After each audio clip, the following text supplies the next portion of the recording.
Hey friends, how's it going? Today I have for you a pattern review of the truly Victorian TV163 1887 Imperial Tornure. That is, I'm sure, not how you say that, but I do not speak French. It's a lobster tail bustle. I'm going to go ahead and insert some flyovers because you can't see this on my mannequin because I can't be in frame for some reason at the same time as it. I did buy the pre-cut wire kit that comes with, that doesn't come with it, you have to buy it from Truly Victorian. It comes in a bag just like the rest of it. That was fantastic. I highly recommend anyone do that. It's a great option. It means you don't have to sit here and cut and tip your own wires. They come pre-done for you and they're strong, awesome light wires. They are in fact metal. This pattern was easy. It was easy instructions to follow. Nothing was that complicated. It didn't take me very long. I think I completed this in about 6.5 hours today. So no stress. I would like to say that when they tell you to cut the strips to put on the back to run the wire through, they tell you to leave a gap. That gap does need to be at least 1/2 inch back from the end because you're gonna have a seam allowance there, so it needs to be able to be visible. I just looked at the picture and figured that out, so it wasn't that complicated. So again, these instructions are great.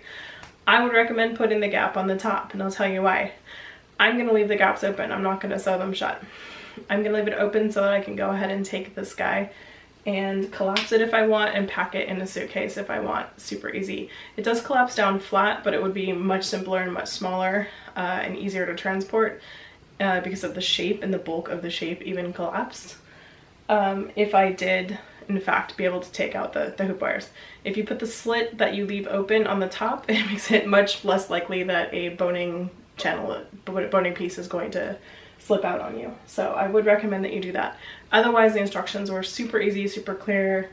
I think this pattern is fantastic. I love the Truly Victorian patterns. They don't have a lot of pictures in them, but they do have all the ones that you essentially need in order to complete them.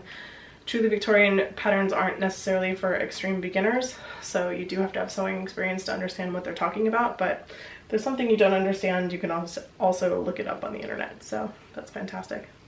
Anyway, I would highly recommend this pattern. I think it's a great lobster tail bustle. There's 2 sizes in here, the Imperial and I guess the regular, and the Imperial is definitely a larger and more full bustle. Okay, that's I think my review.